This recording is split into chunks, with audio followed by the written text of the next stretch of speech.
नमस्ते बच्चों, मैं रवि वर्मा अपने YouTube चैनल में आपका स्वागत करता हूं। पिछली कक्षा में हमने देखा एक विमी पूर्णतः प्रत्यास्थ संघट। आज हम देखेंगे एक विमी पूर्णतः अप्रत्यास्थ संघट। तो एक विमी पूर्णतः अप्रत्यास्थ संघट क्या होता है? जब सरल रेखा में गतिशील दो पिंडों के मध्य क्या होता है? संघट होता है। तो संघट के पश्चात वे दोनों पिंड एक साथ चिपक कर उभयनिष्ठ वेग से गति करने लगते हैं। तो उस संघट को कहा जाता है एक विमी पूर्णतः अप्रत्यास्थ संघट। अर्थात सरल रेखा में गतिशील दो पिंड संघट के पश्चात चिपक कर उभयनिष्ठ वेग से गति करने लगते हैं। तो इस प्रकार के संघट को कहा जाता है एक विमी पूर्णतः अप्रत्यास्थ संघट। उदाहरण के लिए मान लो एक m1 द्रव्यमान का एक पिंड है, वह u1 वेग से गतिशील है। m2 द्रव्यमान की एक दूसरी पिंड है, वो u2 वेग से गतिशील है और दोनों के मध्य क्या होता है? संघट होता है। तो संघट के पश्चात ये दोनों पिंड उभयनिष्ठ वेग से अर्थात v वेग से चिपक कर उसी दिशा में गति करने लगते हैं। तो माना m1 द्रव्यमान का पिंड u1 वेग से एवं m2 द्रव्यमान का पिंड u2 वेग से गतिशील है।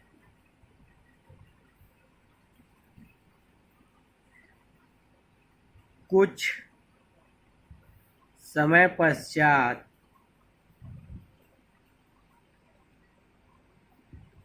दोनों पिंडों के मध्य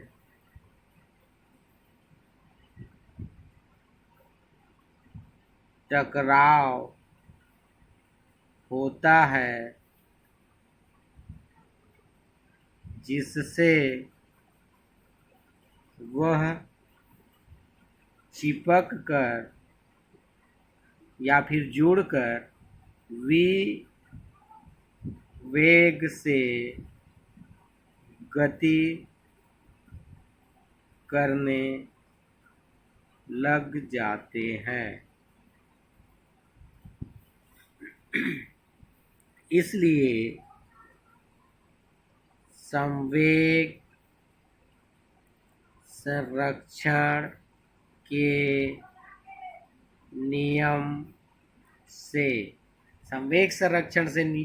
से क्या होता है? संघट के पूर्व जो संवेग है संघट के बाद के संवेग के बराबर होता है। तो संघट के पूर्व संवेग द्रव्यमान गुणित वेग। तो पहली वस्तु के लिए m1 u1 प्लस दूसरी वस्तु के लिए m2 u2 is equal to संघट के पश्चात संवेग क्या हो जाएगा?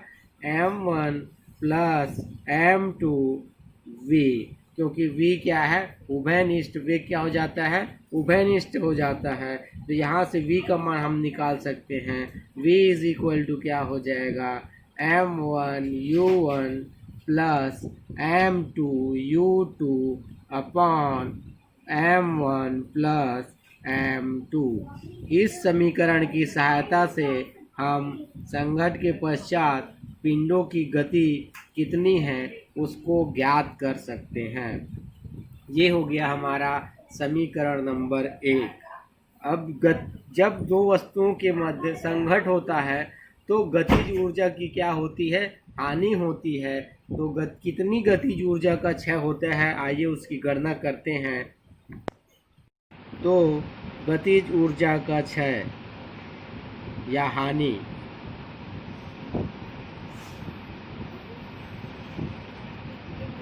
या फिर ह्रास, गतिज ऊर्जा का ह्रास या फिर हानि तो आइए गणना करते हैं। संघट के पूर्व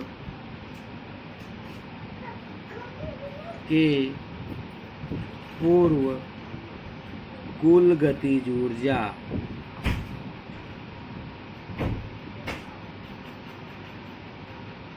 क्या हो जाएगी?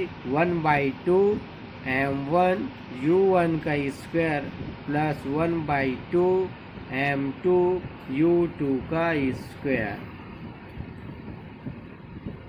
संघट के पश्चात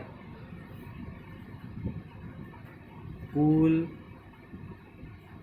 गतिज ऊर्जा, तो 1/2 और v कॉमन निकलेगा, बचेगा क्या?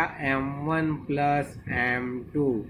1/2 v m1 प्लस m2, यहाँ क्या है? 1/2 और v दोनों में कॉमन रहेगा। संघट के पश्चात कुल गतिज ऊर्जा में पहली वस्तु की गतिज ऊर्जा और दूसरी वस्तु की गतिज ऊर्जा के लिए 1/2 और v कॉमन रहेगा, इसलिए हम इसको उभयनिष्ठ निकाल लेते हैं। इसलिए गतिज ऊर्जा का क्षय इज इक्वल टू क्या हो जाएगा?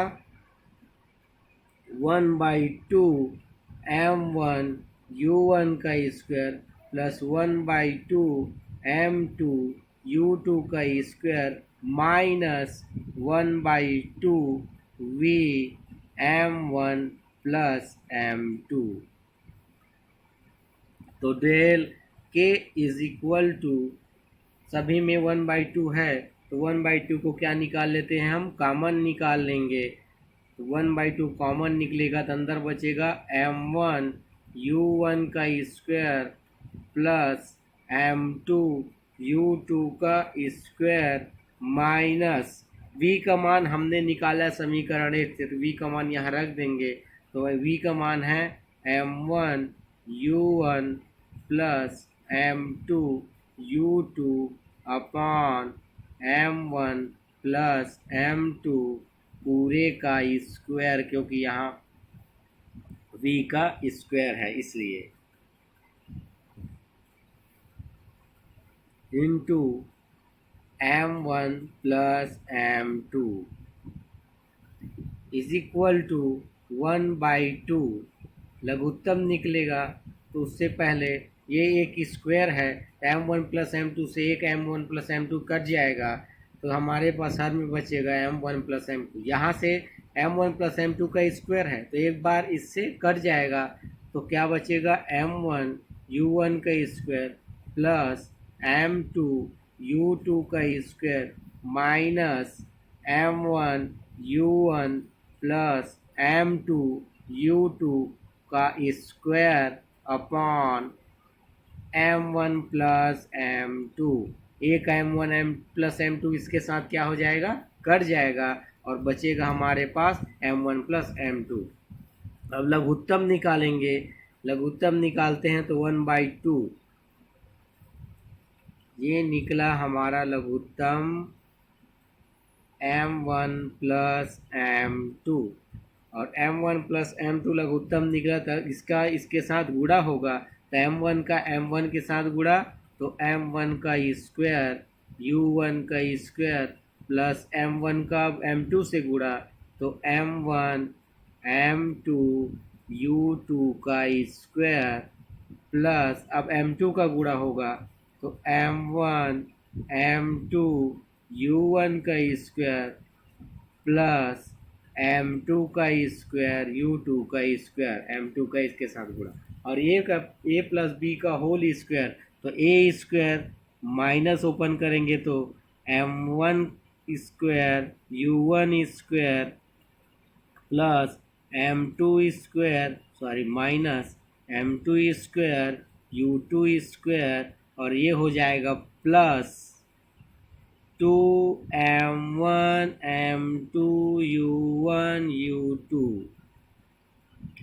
तो माइनस m1 m2 का square plus m1 m2 square से कट जाएगा। उसी प्रकार से m2 u2 का स्क्वायर जो है m2 u2 की स्क्वायर से कट जाएगा। अब इन सभी पदों में m1 m2 कॉमन है, तो सभी पदों में m1 m2 है, तो m1 m2 को हम क्या निकाल लेंगे, उभयनिष्ठ निकाल लेंगे। तो अगला क्या हो जाएगा, del k is equal to 1/2 और m1 प्लस m2 को हमने बाहर निकाल लिया, अंदर बचेगा m1 m2 कॉमन निकलने के बाद u1 का स्क्वायर प्लस u2 का स्क्वायर माइनस 2 u1 u2, या फिर 1 m1 m2 u1 minus u2 का होल स्क्वायर अपॉन क्या बचेगा 2 m1 प्लस m2। तो इतनी गतिज ऊर्जा की हानि होगी अगर दो वस्तुओं के मध्य अप्रत्यास्थ संघट होगा, तो इतनी ऊर्जा की हानि होती है। अगला है प्रत्यास्थन गुणांक, प्रत्यावस्थान गुणांक। प्रत्यावस्थान गुणांक, प्रत्यावस्थान गुणांक किसे कहते हैं, तो दो वस्तुओं के मध्य संघट के पश्चात दूर जाने का आपेक्षिक वेग और पास आने के आपेक्षिक वेग के अनुपात को कहा जाता है प्रत्यावस्थान गुणांक। अर्थात प्रत्यावस्थान गुणांक इज इक्वल टू होता है दूर जाने का आपेक्षिक वेग अपॉन पास आने का आपेक्षिक वेग। दूर जाने का आपेक्षिक वेग अपॉन पास आने का आपेक्षिक वेग। संघट के पश्चात दूर जाने का आपेक्षिक वेग संघट के पूर्व पास आने के आपेक्षिक वेग के बराबर होता है। अर्थात E is equal to V2 minus V1 upon U1 minus U2। ये है प्रत्यावस्थान गुणांक और उसको E से प्रदर्शित करते हैं। आज के लिए इतना ही, धन्यवाद।